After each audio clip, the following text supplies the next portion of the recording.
வணக்கம் நண்பர்களே. இன்னைக்கு நம்முடைய பதிவில் எதை பற்றி பார்க்க போறோம்னா, இந்த ஆண்டு வைகுண்ட ஏகாதசி வருகின்ற டிசம்பர் 30ஆம் தேதி அமைந்திருக்கு. இந்த நாளை எப்படி விரதம் இருந்து வழிபட்டா பெருமாளுடைய அருளால் வைகுண்ட பதவியும் உண்டாகுன்னு தெரிஞ்சுக்கலாங்க.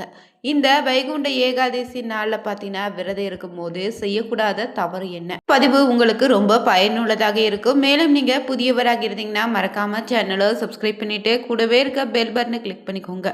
வாங்க நண்பர்களே, வீடியோக்குள்ளே போகலாம்.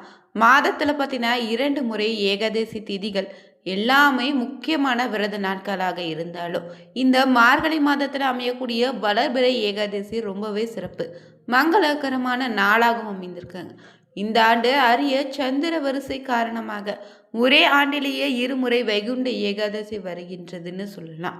இந்த ஆண்டு தொடக்கத்தில் ஜனவரி 10ஆம் தேதி ஒரு முறை வைகுண்ட ஏகாதசி அந்த நிலையில் தற்போது இந்த ஆண்டின் இறுதியாக டிசம்பர் 30ஆம் தேதி வைகுண்ட ஏகாதசி அமையிருக்கு. இந்த நாளை வைகுண்ட வாசல் மகாவிஷ்ணு கோயில்களை அதிகாலை திறக்கப்படுங்க.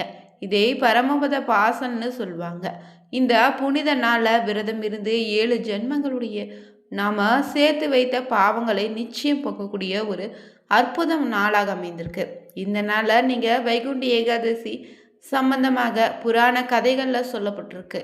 அது என்னன்னு பார்த்தீங்கன்னா, ஒரு காலத்தில் மது கைடபர்னே 2 அரக்கர்கள் பிரம்மாவிடம் இருந்து வேதங்களை திருடி தேவலோகத்தில் பெரு கொந்தளிப்பை ஏற்படுத்தினாங்க. ஸ்ரீ மகாவிஷ்ணுமே அவங்களை தோற்கடித்து வேதங்களை மீட்ட பிறகு மனம் திருந்தி அவங்களை பகைவனிடம் ஒரு வேண்டுகோளை விடுத்திருக்காங்க. தாங்கள் பகவானிடம் தோல்வியுற்ற அந்த ஏகாதசி நாளையே வைகுண்ட ஏகாதசியாக அனுசரித்துட்டு வைகுண்டத்தின் வடக்கு வாசல் வழியாக வரக்கூடிய பக்தர்களுக்கு மோட்சத்தை தந்தரல வேண்டுன்னு வேண்டியிருக்காங்க. பகவானும் அப்படியே அவங்களுக்கு வாக்களித்திருக்காரு. இந்த நாளில் தான் நம்ம பார்த்தீங்கன்னா அதிகாலை எழுந்து கோவிலில் வைகுண்ட வாசல் வழியாக உள்ளே நுழைந்து சுவாமி தரிசனம் செய்யக்கூடிய பக்தர்களுக்கு அன்று முழுவதுமே முழு பட்டினியாக முழுமையான விரதத்தை கடைபிடிப்பீங்க. இந்த நாள் முழுவதுமே உபவாசமாக இருந்து இரவு முழுவதும் கண் விழித்திருந்து காலையில பெருமானை தரிசித்துட்டு விரதம் நிறைவு செய்துக்கலாம். இந்த வைகுண்ட ஏகாதசி நாள்ல விரதம் இருந்து பெருமாளை வழிபடுவது புண்ணிய பலனை தருன்னு எல்லோருக்கும் தெரிஞ்ச விஷயம்தான். ஆனா இந்த அனைவராலும் வைகுண்ட ஏகாதசி நாள்ல விரதம் இருந்து இரவு முழுவதும் கண் விழித்து பெருமாளை வழிபாடு செய்ய முடியாதுன்னு சொல்லக்கூடியவங்க இந்த வைகுண்ட ஏகாதசினால விரந்த இருந்த பலனை பெறுவதற்கு வேற எளிய வழிகள் இருக்குதான்னு கேட்டிங்கன்னா நிச்சயம் உண்டு. அது என்னன்னு தெரிஞ்சுக்கலாங்க. இந்த நாள சில குறிப்பிட்ட பொருட்களை தானமாக அளிப்பதன் மூலமே வைகுண்ட ஏகாதசி விரத இருந்த பலனையும் பெருமாளுடைய அருளும் நிச்சயம் உங்களுக்கு உண்டு. அதோடு பெருமாளுக்கு மிகவும் நெருக்கமானவராக நீங்கள் மாற முடியும்னு கூட சொல்லலாம். வைகுண்ட ஏகாதசி நாளில் என்னென்ன பொருட்களை தானம் செய்யலான்னு முதல்ல தெரிஞ்சுக்கோங்க. இந்த நாளில் பல புண்ணியங்களும் அளவில்லாத நன்மையும் தரக்கூடிய நாளாக இருப்பதால் இந்த நாளை சொர்க்கவாசல் திறப்பை தரிசிப்பதோ சொர்க்கவாசல் வழியாக கடந்து செல்வதோ மோட்சத்தை உங்களுக்கு தருங்க. இதனால் பெருமாளோடு சேர்ந்து சொர்க்கவாசலை கடந்து வர வேண்டுன்னு கோடிக்கணக்கான பக்தர்கள் பார்த்தீங்கன்னா பெருமாள் கோவில்களில் காத்திருந்து சொர்க்கவாசலை தரிசனம் செய்யக்கூடிய பழக்கம் இருக்கும். தமிழகம் மட்டும் இல்லைங்க, கர்நாடகா, ஆந்திரா, தெலுங்கானான்னு பல மாநிலங்களும் வைகுண்ட ஏகாதசி விழா வெகு விமர்சையாக கொண்டாடுவாங்க. அதன்படி பார்த்தீங்கன்னா இந்த ஆண்டு வைகுண்ட ஏகாதசி டிசம்பர் 30ஆம் தேதி அமைய இருப்பதால இந்த நாள குறிப்பிட்ட 5 பொருட்களை தானமாக அளித்தா அதிர்ஷ்டம் வெற்றி நிச்சயம் உங்களுக்கு உண்டாகும். அது என்னென்ன பொருட்கள் தெரிஞ்சுக்கலாங்க. முதலாவது பார்த்தீங்கன்னா பழங்கள் தாங்க. இந்த நாள உணவு பழங்களை பசியால் வாடுபவங்களுக்கு தானமாக அளிப்பது பெரிய புண்ணியத்தை தேடித்தரும். இது பெருமாளுடைய மனதை குளிர வைக்குங்க.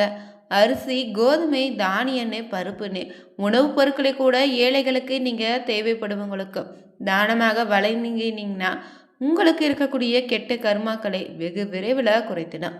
மற்றவங்க பசி தீரும்போது உங்கள் வாழ்க்கையில் நிச்சயம் அது மிகப்பெரிய மாற்றத்தை ஏற்படுத்தி தருங்க. அடுத்ததாக பார்த்தீங்கன்னா ஆடைகள், போர்வைகள் தானமாக அளிப்பது தாங்க. இந்த நாளில் புண்ணியத்திற்கான சேர்ப்பதற்கான மற்றொரு வழி என்னன்னா மற்றவர்களின் மனதை காத்து குளிருக்கும் இதமாக இருக்கக்கூடிய ஆடைகளையும் போர்வைகளையும் தேவைப்படுவங்களுக்கு தானமாக கொடுப்பது தான். இது பெருமாளுடைய அருளை எளிதில் நிச்சயம் உங்களுக்கு பெற்றுத்தரும். மற்றவங்க உங்கள் வாழ்க்கையில் போது வாழ்க்கையில் இருக்கக்கூடிய துன்பங்கள் அனைத்து நீங்கி நன்மைகள் பெருக ஆரம்பிக்கும். அடுத்ததாக பார்த்தீங்கன்னா நெய்தாங்க. அடுத்தபடியாக பார்த்தீங்கன்னா நெய்தாங்க. நெய்யோ எண்ணெயோ இந்த நாளில் தானமாக கொடுப்பது ரொம்ப நல்லது. நெய்யோ எண்ணெய் இரண்டுமே மகாலட்சுமிக்கும் மகாவிஷ்ணுவுக்கும் வாசம் நிறைந்த பொருளாக இருப்பதால் இந்த நாளில் கோவில்களுக்கு விளக்கேற்றவும் பிரசாதம் தயாரிக்கவும் ஹோமம் போன்றவற்றுக்கு பயன்படுத்தக்கூடிய இந்த பொருளை வாங்கி கொடுப்பதால உங்கள் வாழ்க்கையில் நிச்சயம் சுபிச்சம் உண்டாகும். இருள் நீங்கி புதிய வெளிச்சம் பிறக்குங்க. இறைவனுக்கு நெருக்கமானவராக நிச்சயம் இந்த பொருள் உங்களை மாற்றும்.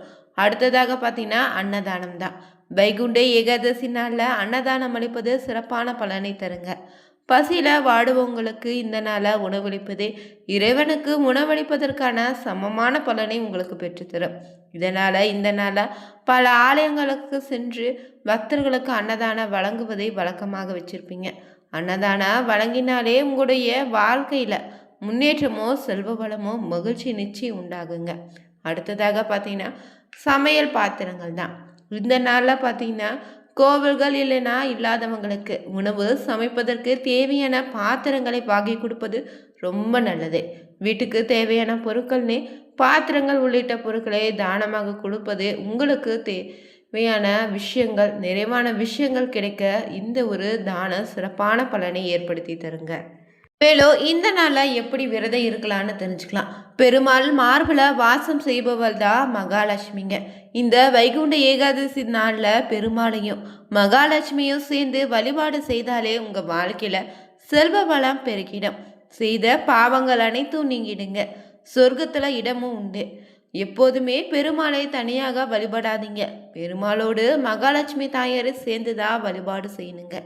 பெருமாளுக்கு உகந்த இந்த நாளில் மகாலட்சுமியும் இந்த வருடம் சேர்த்து வழிபாடு செய்தீங்கன்னா சிறப்பான பலனை தரப்போகுது. பொருளாதாரத்தில் உங்களுடைய நிலைமை நிச்சயம் இந்த வருடம் மேலோங்கி நிற்குங்க.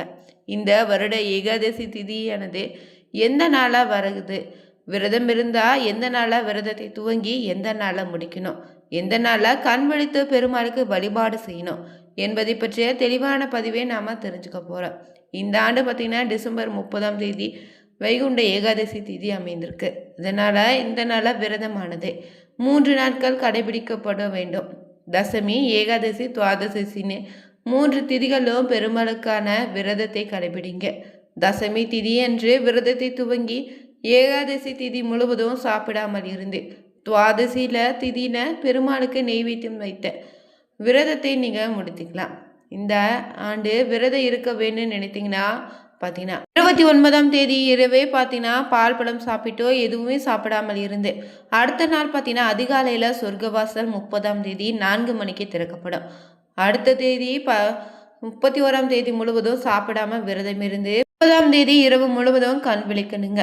அடுத்த நாள் பார்த்தீங்கன்னா 31 காலை 8:13 மணிக்கு முன்பாக குளிச்சு முடிச்சுட்டு சுத்தமாக வீட்டுக்கு பெருமாளுக்கான நெய்வேத்தியம் செய்துட்டு அந்த நெய்வேத்தியத்தை நீங்கள் சாப்பிட்டு உங்களுடைய ஏகாதசி விரதத்தை நீங்கள் நிறைவு செய்துக்கலாங்க. மேலும் இந்த நாளில் பார்த்தீங்கன்னா விரதத்தின் நிறைவு நீங்கள் சாப்பிடக்கூடிய சாப்பாட்டில் அகத்திக்கீரை, நெல்லிக்காய், சுண்டைக்காய் நெய் ஏதோ கிடைக்குதோ அதை சேர்த்து எடுத்துக்கணும். இது முன்னோர்களுடைய அறிவுரையாக சொல்லப்பட்டிருக்கு. விரதம் இருக்க முடிந்தவங்க மேல் சொன்ன முறையில் கடைபிடித்தா நிச்சயம் பெருமாளுடைய அருளால் உங்கள் வாழ்க்கையில் முன்னேற்றம் உண்டு.